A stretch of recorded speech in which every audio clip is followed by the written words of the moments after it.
fellow gamers. I'm Gloryhound, and with me today I have my lovely co-host, the Doctor of Gloryhog. Let's merge. It's kind of a freaky thought if you think about it. The two gods merging into one. I don't know if I would want to merge with you. That would be weird. What if they merged weirdly? That would be weird. And like there was just two heads but no like feet. No, like a playing card or something. Yeah. Hello to our chat today. We have so many people in chat. We have Makush, Kabuki, Petter, Magneto, Omar, Battlecry, Jolly Lumpy. Hello to all of you. We're so excited to have you all here because... Hello. Oh, hey, Peter. How are you doing? You know that guy. So today we're going to be talking about Ankh, Gods of Egypt, and the merging power. It's a very decisive topic. I've seen people say... Well, besides people saying they like it or not, there's a lot of people that have just heard that it's bad, and so they're just like, I'm not going to play the game. I don't like this game. I know people that are legitimately going to sell the game before playing it because they're like, well, I heard the merging's bad. People are going to sell it because of that? Yeah, like without even playing? Because the Dice Tower spent like, I don't know, a couple minutes just talking about how it would be so much better without that mechanic. Listen, everyone, I know a lot of you follow like Dice Tower, but not everything they say is like the written word, okay? And you have to remember, I think that a lot of people over at the Dice Tower don't necessarily play a lot of big miniature games. They like more, what is it, like well-rounded board games, you know? Like, I don't really feel like they go to a certain side because they like family games and they'll play miniature games. They but just like play everything. They don't really have a focus. I know Sam Healy really likes like miniature style games. The same with like Roy. So you really have to pick kind of who you're listening to on the Dice Tower on exactly what sort of game you're looking for. Yeah, if Tom said something was bad, but then Sam said something was good, I went with Sam. Exactly. For me too. Because I end up playing with Sam. Like, you know, Sam's the one who's like, hey, you want to play Blood Rage? I'm like, okay. Can that merging thing just be ignored in the game? Kabuki, that's a good question. It's very easy to do. I'm going to tell you why it shouldn't be.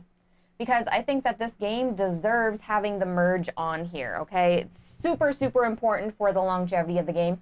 We had played 2-player a couple times, and then we got to play the third time with 4 players. Right. And Greg and Game Boy Geek. It was, you guys remember Greg, right? And hello to everybody new coming into chat.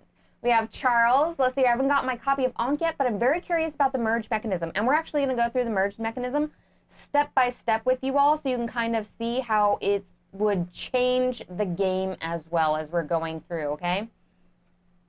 So, as far as the merge, okay, well, do we want to talk about the game first or the merging first?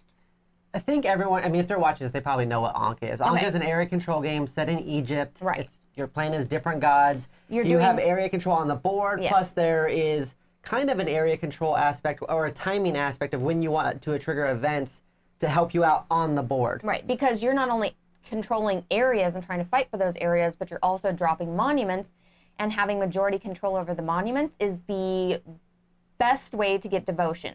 In fact, it's better than actually fighting for a territory. You can get more. You're fighting for a territory, you're only going to get 1 point of devotion. But if you're just putting a monument in there and you're keeping one person in there, like at all times, or trying to get one person in there here and there, jumping in and out of stuff, like, then you're going to get the majority of your points from there. And of course, the majority of your points from owning one area on its own. Well, you think about it thematically what the game actually is. It is an area control game, but thematically it's Egypt, right? And it's the time where people are forgetting the gods.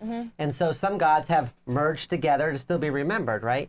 So it makes sense that having a battle by the Nile only does so much compared to having obelisks and temples and pyramids built in your name would be much more powerful. Much more powerful. Thematically, because that's what's going to people remember you. I mean, like, people remember the Sphinx, right? Like, so if you've got a big, huge statue of you or a monument dedicated to you, that's going to add to people remembering you as a god. So it does make sense why those are more important points-wise. So Magneto says, as I said on the Ankh playthrough, I was last in a 3rd-player game, but after merging, our merge god caught up with the lead player and won. Right. In our particular game... Well, let's go over them. So our first game... Right. You were getting close to being in the blue, and I was in the red. This is when we were learning how to play the game. And I was really far behind, and I just quit. Yes. Where I will say that if there would have been another person in there that was somewhat close to you, and I would have merged with them, then I would have felt like I had a fighting chance. But since I was so far behind, I was just like, I'm done. I don't like to quit games that I was really frustrated. I felt like I didn't understand what was happening, and so I was done. And I had told her, I'm like, I'm never playing Ankh again. Yeah, I know. I was so sad at that point, everyone. Yeah. It was a rash judgment, right? That's why you should play a game more than one time. Absolutely. So then the second time we played it, I got pretty far ahead of you, and I won based off of triggering events. Like I was going to win by you still being in the red, I believe, which was like that elimination mechanic that happens after the merge would happen. But why don't you explain what happened in our third game when we played with 4 people? In our third game, when we played with 4 people, we had where the doctor and I were fighting very, very hard to... Very contentious. Yeah, to get above one of the other players, because for some reason, Doctor and I did not want to merge. Not necessarily that we didn't... No, we started in the same region. So the way that it worked out, I was in a region with by myself. And you kept on cutting off my devotion. Well, I knew what you were doing. So you build a pyramid, I would build a pyramid, right? Like it made sense. Or if you took a temple, I would go take the same temple. We were in the biggest area. And we both started there. And I started up there with my god, I think. Right. And then I had like a little guy somewhere else. So it made sense for me to keep deploying around that guy. But you did the same thing. You also built in the area. So you and I were fighting. And so we started falling behind. We were good, But we were fighting back and forth. I know I was like 6 or 7 points behind everybody when we got towards that merge thing. When we got to the last battle before the merge. Now what I did is I knew where I was in almost every battle. Every single time we did a battle, I was in almost every single one of them. And I was able to time it right where I knew like my god couldn't be killed from Plague of Locusts because I knew Greg was planning on doing that to me. And I knew I could build monuments. And so I was able to beat him in one region. And I was able to beat Dan in another, Game Boy Geek in another region. And then I was able to win like that third battle. So I actually went from like winning no battles to like winning like pretty much 3 in one turn. And that shot me up to where I actually was on top of your piece. So I got up there. But I knew that I was probably going to merge. My only goal at that point was to get as high up as I could, because what happens when you merge? So whenever you're merging, the first thing is that you take the 2 gods who are lowest on the devotion track, which is this little track right here, and you have one that's going to be designated as like the higher god and one that's going to be designated as the lower god on the devotion platform there. The one in the lower devotion platform removes their god and all of their warriors from the board. They also remove all of their monuments from the board. And in our game, effectively, what does that do? That resets the board. It 100% resets everything on the board. We had 2 northern territories that you pretty much dominated because as we got closer... Even though I had low devotion, I was still dominating those territories, like, well, I mean, continuously. you weren't low devotion. You and I were tied to devotion. I just happened to be on top by, like, I landed on top of your piece. But essentially what happened is at one point in time, I looked at her and I was like, we're both really far behind. We should stop fighting each other. I'm like, I will leave your area if you just don't try to take over my monument or try to take away my devotion there. And so I like left the area and decided not to fight her, specifically because I was trying to basically pick my battles instead of being spread out everywhere, right? And I think that was really important, which is what does everybody do in an area control game when you have 4 players? Usually, everyone picks up on against people. The lowest person. Well, you gang up. So everyone should have ganged up on me, but there's no point to do that. No, you gang up on the highest person in a game like that because you don't want them to win. Everybody gangs up on the highest person. There's 2 strategies. You can try to knock the highest person out, or the 2 highest people can eliminate the lowest player and just get rid of them before turning to each other full strength. So that happens a lot too. That seems to happen a lot in my games where you go after the lowest player and just wipe them off. And that could have very easily happened in this situation, but since everybody didn't really want to merge because no one had done it before, everybody always went after that top person. So for a little bit there, it was Greg. So everybody went after him. Then it was Dan. Everybody went after him. And then when it got down to it, you and I were still at the bottom, but we ended up merging a step behind Greg and Dan. Okay. We were 1 point below them. So you're going to go ahead and remove all the gods, the warriors, and all their monuments, which completely changes the board, which we're going to talk about here, or I want to talk about in a minute in the board change in mid-game, basically, because you're only... When you merge, you're 3 battles in, and that's about halfway through the game there. Then you give all of your followers to the higher player, and you give your guardians to the higher player, who then have to use their bases to put on those guardians. And we had both gone heavy into Ankh powers, so we had both unlocked the level 1 and the level 2s, so then that made a big difference. Level 3 was unavailable then for us at that point. Right, because when we merged, I put my base on your crocodile guy, and then I already had a crocodile guy. We both had the little jackrabbit guys, and so then even though I was 1 step away from unlocking the 3rd Ankh power, it didn't matter. The third Ankh follower, it didn't matter because I'd already used up all my bases at that point.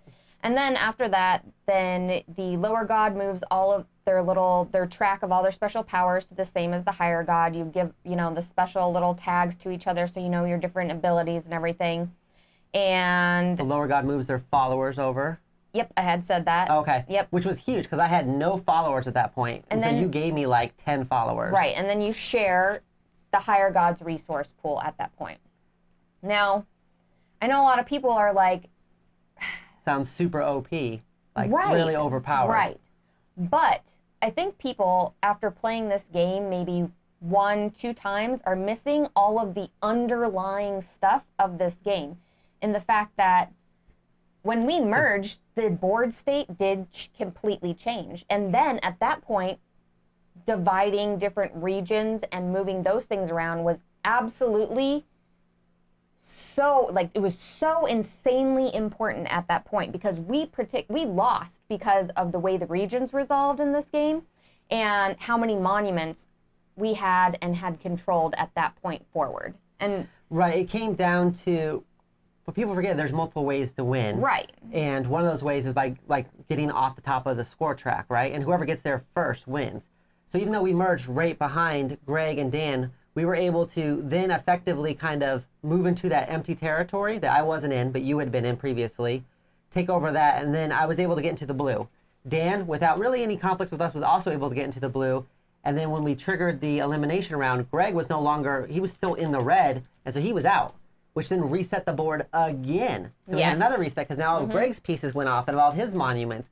So it really changed who had monument majority and who was in which territory. So we had 7 or 8 territories now, but we only had 2 players, essentially. Absolutely. That was a lot of territories to control. Well, here's the thing, too. I think that a lot of players in this situation, if you fall so far behind, they do gang up against those players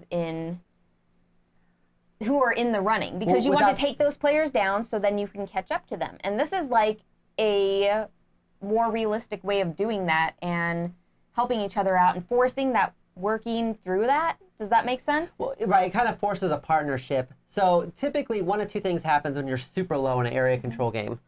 If there's a runaway leader, everybody just either quits or you have to gang up on that one person, because you're like, listen, we're so far behind, we have to take that person out, or we're just going to lose for sure. We're fighting for second place at this point. So this kind of forces that to happen, right? Like it forces it to happen where you end up joining together. But it does change a lot of things, though, because it changed the board, which was really important, and it changed how we interacted with things. We had to start working together, and you still only get 2 actions. Like, I get to take an action, and then you get to take an action. The biggest thing is that you both have the ability to do an event.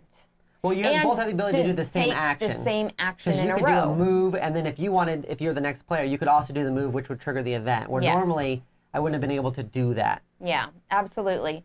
But I really think that people are looking at, hold on here, I just saw a comment. Don't forget your devotion level goes to the last player when you merge. That's huge. And that's why I fought so hard to get up there, because I was like 6 or 7 points behind. I didn't want the next lowest person to go all the way back down by me. But everyone left me alone because they were worried about not being merged. They all wanted to try to leapfrog each other and not be merged. I ended up catching up, but there was a reason why everybody was leaving me alone and going more after the top people so that they could try to jump them instead.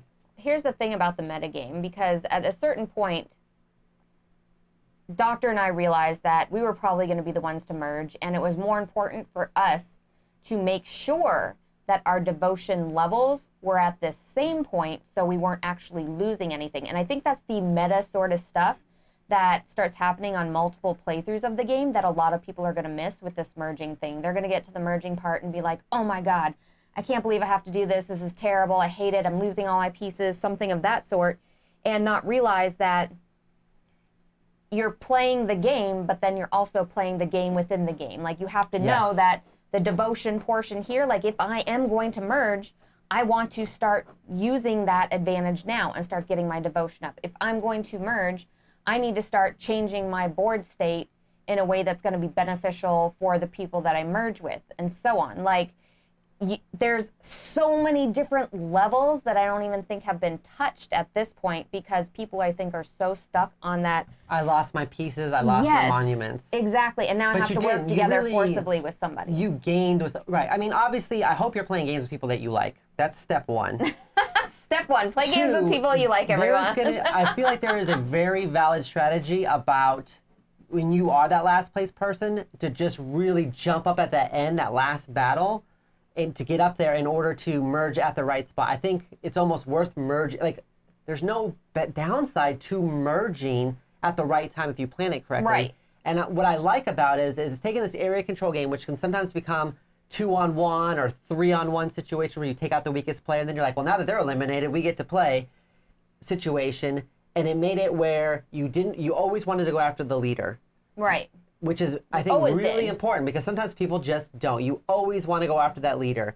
And that made it so that I had the chance to catch up. Now, if your last place person is really far back, is there a lot of ground to cover? Yes. But hopefully with the merge gods, you're able to get there and still be in the game where if it would have just hit that normal phase and I would have been 7 or 8 points behind and I wouldn't have won those battles to catch up. Yeah. I would have looked around and been like, okay, I've got another hour of this game and I can't win. Absolutely. And then so you're why am I upset. playing? Like, why are you so playing now I'm just at that running point? around like just sabotaging stuff, putting dynamite in the pyramids and peeing in people's cornflakes and just being mad. I'm curious as to how many games that Magneto has played because you have a lot of really good info in chat about the different players and how you're mitigating through stuff and everything. There's really interesting stuff there. So let's see here. Esther Dean Lanniston, I think that's why Dice Tower had the issue in the first place. Their last player was down a ways is almost a strategic element for players second and third out of fourth. I must have missed the beginning So basically what Petter is saying is that if you let that fourth person be super far down, like that's a problem. So it's more of a battle between the top three are really who's really battling it out. But that fourth player does get an option to keep playing the game once they do get to merge. And you can really jump up. Like we did jump up points to catch up, but we were catching up to somebody who was already doing really well. Because Game Boy Geek already had a lot of monuments and everything. And by merging, even though we lost all your monuments, we were able to catch up with a lot of our monuments and everything in order to be on par with him. And then we were like lockstep going all the way up, the merge gods with him. So his good engine, he still got rewarded by his good engine. It wasn't like he lost anything at this because point, we merged. The board state in itself changed so completely that you could look at the board and be like, all right, well, if Greg was cannibalized, then that and his pieces were off the board, then we would gain control of that region, and that would be more beneficial to us than maybe the Game Boy Geek going off of the board. Like, there's so many different things that change whenever you have that refreshed board. So you're not just stuck in the same board 2 hours in knowing that you can't do anything. Right. There was changes in it, which I think is really important. And I thought that was one of the most interesting things about the game was the fact that when it did merge, that the board state was refreshed, and I was playing the same game, but I wasn't. The game was almost a completely different game as I was going into it and how I was going to win. Like, my entire strategy that I had been playing in the first portion of the game completely changed based off of where we were at, you know, and trying to delay people from getting devotion from then. And I think from when we merged, we were only a few devotion away from everybody. We weren't that many devotion. We were one away from everybody when we merged. And I know people are like, oh, it's very overpowered and everything, and people who merge so close to everybody are going to automatically win. Right, which is exactly what was said before the merge happened, and then it was repeated a couple times where they were almost willing to be like, oh, we're just going to lose now. Yeah. And then what ended up happening, that wasn't the case. It wasn't like we played badly. We continued to do well. We got beaten out by the timing of how those last battles triggered. Yes, which is, again, after the third play, you know, you're going through and you're moving stuff around and you're doing that camel thing where you're trying to cut separate stuff off. regions. And I'm like, wow, I would have done some things completely different now that I realize at the end of the game how insanely crucial that thing is. Like, I want the first two battles determine who would win that game. My regions to be number one. Like, if I'm in a region, I want my regions to be first, because if my regions are going to be based off of my devotion, I want them to trigger first before anybody else's. Right. I'll just use my best cards up front. I won't care about the rest, but I want them to trigger first because that's where I'm going to get my devotion at. And if it's the last turn of the game, like, I want to win. Right, Period. I think we had like the complete devotion in like 3 territories as a merged Right. god, but it didn't matter because Didn't the matter. first 2 battles were enough that Game Boy Geek if was Game gonna Boy win. Geek was able to get like 3 points, he would Yep. win. If we were able to get 3 points, we'd win. And so it all came down to those decisive battles. And I think the changing of the board, the changing kind of the players and how you work together and everything, I think that adds a lot of refresh to it, so you don't feel like there's just no reason to keep playing. Oh, absolutely. So let's see here. Crush your enemies. See them driven before you and hear the lamentation of the women. And then there's My entirely... wife too likes to laminate things, Oh, mostly gosh. rolling rights. Well, lamentation or something. No, it's the same thing, I'm pretty sure. Are these people drinking champagne? We need Maybe. to be at their party. They look like they have a pretty saucy party going on And here. Joe says that's entirely too much crying about the merch. It's awesome, and people play it that way anyways. Be happy for the chance to win in last place. I agree. I think it's a really misunderstood mechanic where people really look do. at it in a negative, like, oh, I was doing last, and so I lost my pieces. You Yeah. were already last. What were you going to do? Were you going to somehow magically become good in the last 5 minutes? If you were doing... You don't know me. I could magically become good. I was doing poorly. Like, I was losing out on a lot of battles. I could kept do getting good. outplayed. I wasn't going to magically start outplaying everybody else at the table. If you hadn't been in that game, I would have won that game because it was you that were taking over all my territories. I told you, go get your own territories over there. I will say that it's a lot better idea than just a straight up an elimination. Now, there is an elimination round if you're still in the Yes. red, but it's better than just a straight up elimination. I played lots of area control games, which are not usually my favorite because usually someone will get kind of kicked, they'll be down, and then everybody kind of gangs up on them, and then they're out. And that's not fun. No one likes to have 3 or 4 of their friends just beat them to death while they're like, I'm already losing, leave me alone. Yeah. And that whole situation where you're like, we should go after the lead guy, everybody. You're trying to convince everybody. With this game, you know you're supposed to be going after the lead guy, and you always go after whoever's in the lead, no matter what. Absolutely. And I think that's really important part of it. And it really changed my mind on how Ankh is played. Oh, interesting. Okay, so Battlecry says table flip, game, set, match. So the merging portion, it changed your mind on the game? It was even more strategic than playing 2-player. Because when we played 2-player, one time you got really far ahead of me, and I was like, okay, I can't win. There's no reason for us to continue playing. Okay. I want to play again whenever I understand the rules better, which is what happened the first time. The second time we played, when we were on stream, I was quite a ways ahead of you. Did you feel like there was even really any reason to keep playing at a certain point? I did you not. Were like you were down in like the first 3 or 4 devotion, and I'm like up in the blue. Yeah. Like, was that fun? If there would have been a chance to maybe merge and then at least absolutely. try I would to have merged fight? right away. Right. Absolutely. The merging would have been And excellent. when do people get so afraid of good competition? Let me talk about this real quick. Oh gosh. Okay. When Let you me play zoom in on games, you. Stop playing against weak people. And I mean that in the harshest way possible. I can't tell me how many times when I was trying to play like competitive Magic where people would be like, well, I can beat all my friends, or I can beat, I play against this guy and I beat him all the time, or I go over here to this store because it's a soft store. It said a lot. I go to this store because there's not a lot of competitive Magic players there, and I can always win Friday Night Magic. Guess wow. what? You're never getting better. Good for you. You won Friday Night Magic. You're never going to get better. Go to the store where all the most competitive people are, and you will get better. You don't see good basketball players playing against like a high school team, right? If they're professional, because that doesn't build their skill set. They play against other professionals. If you want to be good at a game, play against other people that are good at a game. So in Ankh, if you want to win and as a single person and feel super satisfied, winning against a merged god is going to feel really good. It makes it that much harder. It's a challenge. You should rise up to meet the challenge. You shouldn't be afraid of it and go, oh, I'm going to lose. Or like, you actually have a chance. And it's a challenge for the merged god, too, because you go, okay, I'm back at the back now. How do I catch up and surpass everybody? So it's like, it's a big challenge to both sides. And I think it makes it more interesting than just a straight area control game where somebody gets either through the right plays or through the right luck, gets ahead and then just stays ahead. Here's the saddest thing, though, that I saw yesterday was the fact that Greg and Game Boy Geek, who had both read all this stuff online, that I'm sure all of you out there have also read and everything, once the merge happened, their attitudes completely changed, and like, it was like very negative.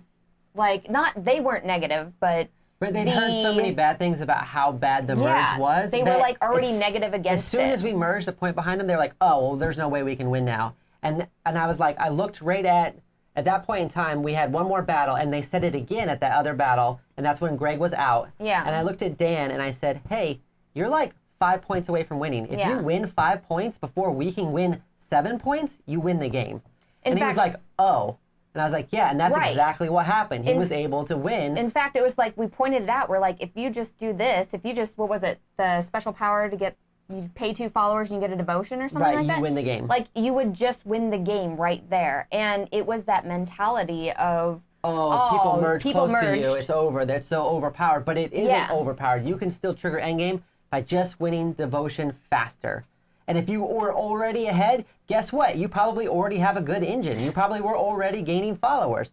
That would be like, could you imagine if, I'm going to use, let's say, Christmas and Easter Bunny stuff. Could you imagine if Santa Claus was bitter that the Easter Bunny was getting more attention to him? And so then he's just like, oh, the Easter Bunny's getting more popular. He's going to beat me. You're Santa Claus. You're like #1. No one's beating you. You've got like the best holiday. Why are you complaining about Easter and eggs and little chocolate candies? Dude, you're Santa Claus. You've got Christmas and you're worried about the bunny?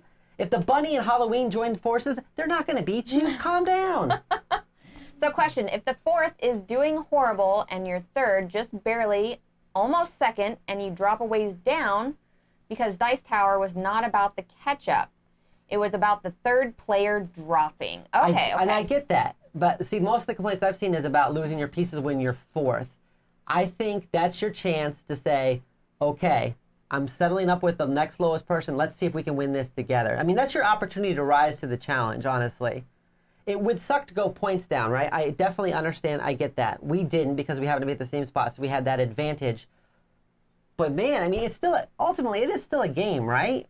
And it is thematic. It's super thematic because that happens all the time. There's so many gods from so many pantheons that had gotten forgotten along the ways. And then you get weird stuff where Poseidon's like the god of the oceans and horses. Why? You know there was a horse god. He got forgotten. Now it's in with Poseidon because he had the ocean, which was way cooler. So, okay, hold on. Catching up on this, when you merge, if the lower player unlocks a new Ankh position due to adjusting Ankh powers, do they get a guardian for that? So you're going to share the same pool of guardians. So essentially what happened is she had a level 1 guardian and a level 2 guardian, and I already had a 1 and 2 guardian. They just moved over. If I had guardians and she didn't, she just basically makes her Ankh powers the same as mine so that when it's her turn, she knows exactly what I've already unlocked. I want to go back to Petter's question really quick because I want to make sure I completely understand it. So if the 4th is doing horrible and your 3rd just barely almost 2nd and you drop a ways down. So they're just talking about the devotion drop on right? Dice Tower was complaining about that 3rd player losing back down to where that 4th player was at. And I think the biggest thing here is the one... They're babies. I'm sorry, that's not true. No, is the planning effort going on. And that's something that is going to happen not on the first play. It's going to happen on multiple plays as you go through. Thank you so much for joining us, Jim. And seeing that as it was happening, because we knew it was coming and we were able to plan for that sort of thing. And since we were already losing, I think it was like one or two turns beforehand, we're like, hey, we're probably gonna merge. Maybe you should get the heck out of my region. We'll figure this out. So like that will come with time of playing the game.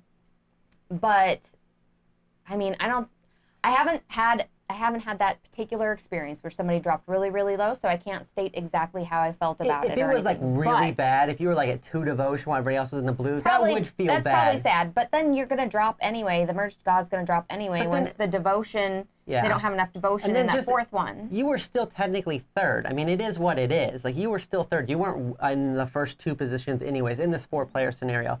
I could see it being frustrating, like losing points down, but that's your chance to, like, with the new powers, basically revitalize yourself and try to catch back up. If you do merge with a god that's really far down there, and then you can't even get your devotion up, then you have a friend to go ahead and talk with as the game is finishing up. True. That's true.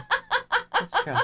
Then you and your newfound friend that you merged with go out and get some awesome snacks while those other 2 players duke it out, you know? I think that really incentivizes you, though, Studio Lanson, definitely. I think that really incentivizes you, though, to work with that last place player. If you're 3rd, or you might be 3rd, you want to work with them and make sure you're not just messing with them and messing up their plans and winning those battles against them when you don't need to. That's true. Okay, so I can see how if somebody was really, really far down, that you're like upset about that. But this game is timed overall. Right. if you are in the lower half and you are merging as a god, you're already in the loser bracket. If that was the cutoff time when you get removed, you would have gotten removed. Right. This just allows you to play a little bit longer, you know, and I think it prolongs the game, if anything. If they took out the merged god option and then they moved the whole track one step up, you would just lose devotion, boom, game ends, and then, those people lose devotion and maybe 2 players end up playing it out, and then you have half the table sitting there. So I really think that does prolong it a little bit more. Well, Lord of the Board, thank you for joining us, says, doesn't sound like player elimination at all. Why have people been calling it player elimination? It's really not.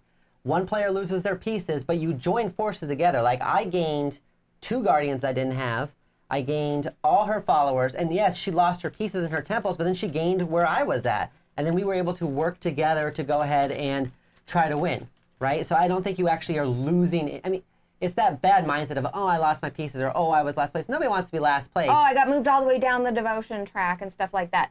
Like, at that point, you were already, like I said, already in the losing bracket. Like, you got to work with the other person now or never. Like, I think that just holds people in the game longer. Well, the other part of that I was going to say is I agree. It's a very strategic concept that just hasn't really been done before, so it seems new. Huge. And so people are freaking out about it. People are freaking out. All I will say is try it before you say you hate it. I 100% Because there are so many people saying, oh, I haven't even opened my game yet because I hate the idea of that merge. And it happened during the Kickstarter, too. I remember that. Several times, because this game is not an on-surface area control game. This game has so many different depths with the mechanics and controlling that board there where you're trying to do your action selection and controlling what happens there, while also controlling the land, while also controlling the monuments, and then trying to control the number that the regions go ahead and go off in. Like, right. It's very much a point salad type of game. Right. And there's so many. You're not getting points necessarily everywhere, but you need to. Like, you have to manage all those things really, really well. I played a game where I went all in on my Ankh powers and unlocked all the guardians,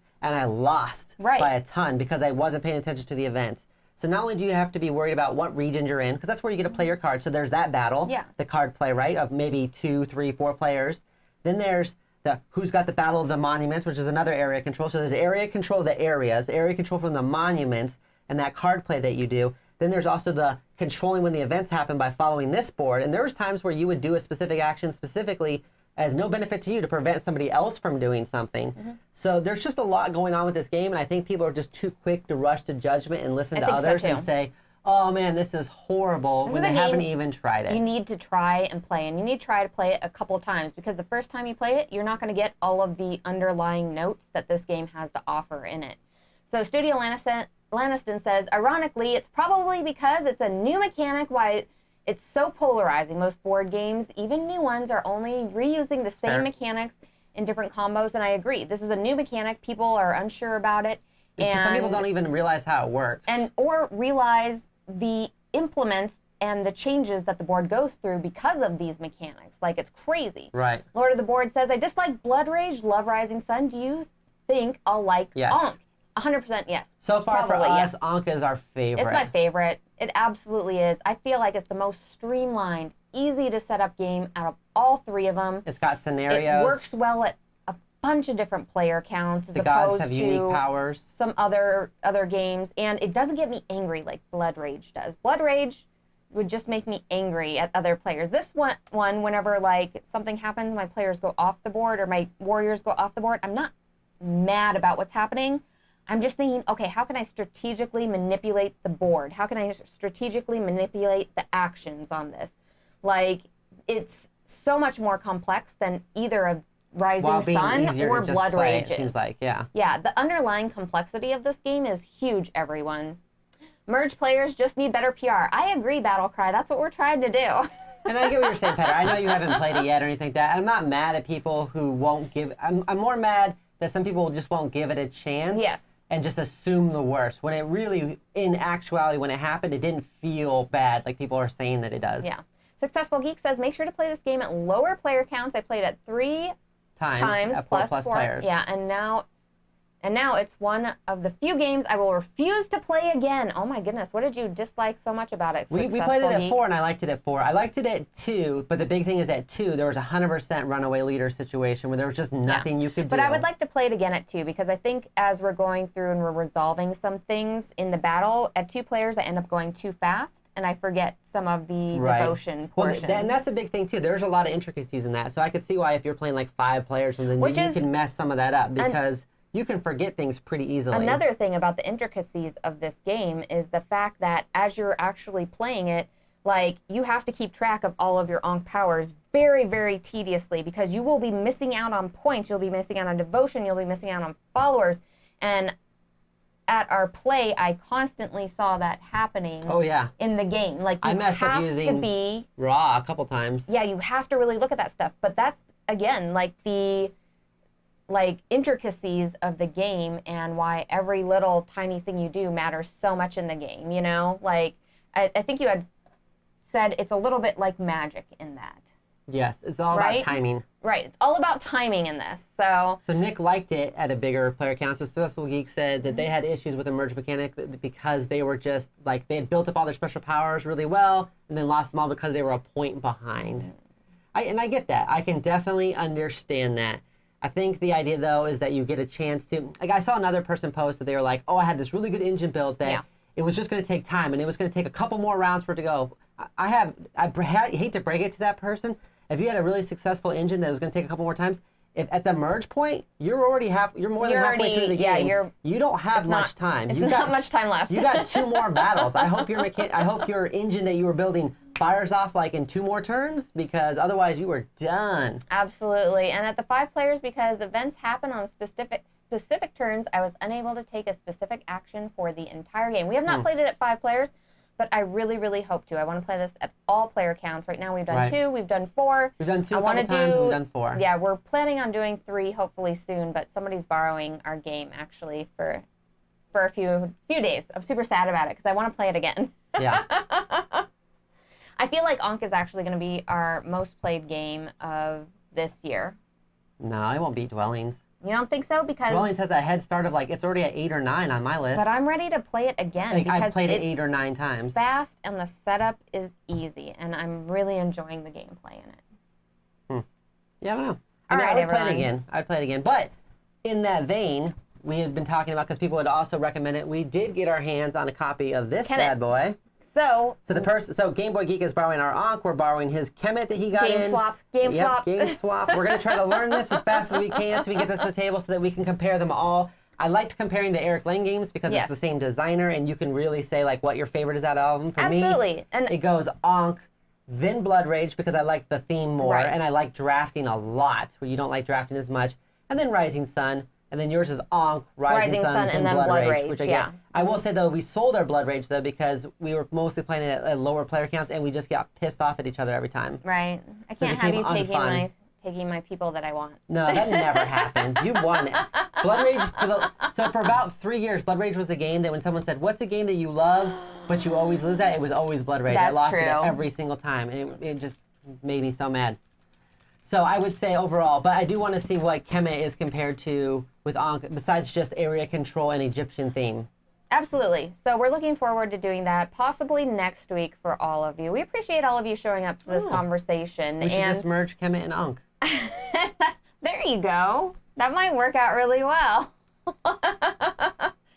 So I want to know, what do we want to know from our audience before we go? If you've played... Well, I would like to know what everyone's, like, their lineup is as far as Eric Lang's games, like how far they go. I know some of you had mentioned 3 area control games in chat earlier. What's your 3, like your lineup with those 3 games in the series? Which is the best? Which is the worst? For you. For you. Because everybody has their own reasons, for sure. Yeah, absolutely.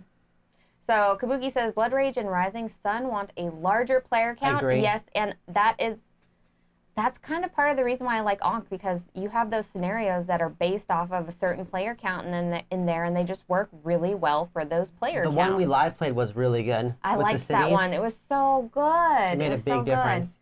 I lost so much devotion in that play because of it. It was terrible. We also want to know if you all want to see an Ankh rematch because we're interested in playing 3 players online with all of you here. So Nathaniel says Rising Sun and then Blood Rage for Nathaniel. And Studio Lana says Blood Rage was meh, but Rising Sun was okay, but no 2 players. And I agree. Right, And I know. Rising Sun, for me, the biggest issue I had is that I didn't like it at 3 or at 5 because there was always somebody left out that couldn't do the co-op mechanic. And so that would seem like that was bad to me. Kabuki, you really need to play Ankh because I'm really interested in your opinion about it. So right now, Ankh, Rising Sun, and Blood Rage for Studio Lanniston. Successful Geek says, I've only played Ankh and my experience with it has made me not hurry to seek out the others. Fair. I won't refuse them, but I am suspect about them. Totally understand. I'm going to tell everyone a little secret here. Out of the big people that we know, other content creators that we know, there's probably there's 3 different groups of them, I would say, that when I've seen their game collections of what they keep versus what we keep, completely different. Completely different. That's and true. they're good people. They like games, but everyone has very different tastes. And something that I might really like, somebody else could really not like. I thought the merging made it fresh. Am I going to lose games because of it? Probably. Am I going to win games because of it? Probably. But I like that. I like that there's more of that option. I feel like it was more engaged. I never quit on it halfway through. Throw away what the game does because of the merging gods, because that is the most integral part of what is happening on the board. You know, like having that board change in the middle of the game is so refreshing. It's so new. It's such an awesome concept to have happen throughout the game. We're like, oh my gosh, this entire culture that has been built on the board has just been devastated and just thrown off the board. And what is left? What's left? It's literally followers taking bricks off of one pyramid and building an obelisk to their new god, Anubis. Seeing that happen throughout the game and seeing those gods come off the board and everything was something that you don't experience. And having that battle over the action selection and the special things that happen on that board, being almost a game in itself on top of the game, really creates my love of this game because it's not just some dudes on a map. It's not just some area control game. I don't even like area control games. Right. And it's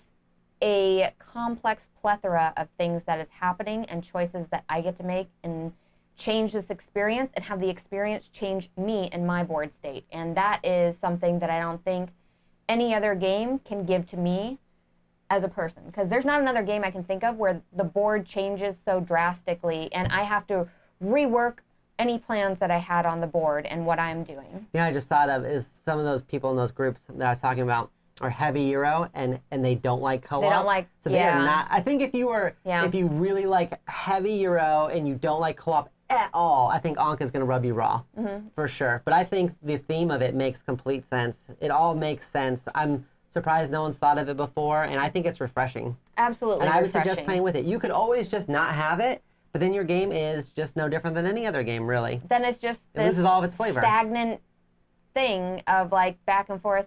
Wait till that fourth place person who's like 7 points behind just goes, okay, I'm just gonna leave, guys. See you later.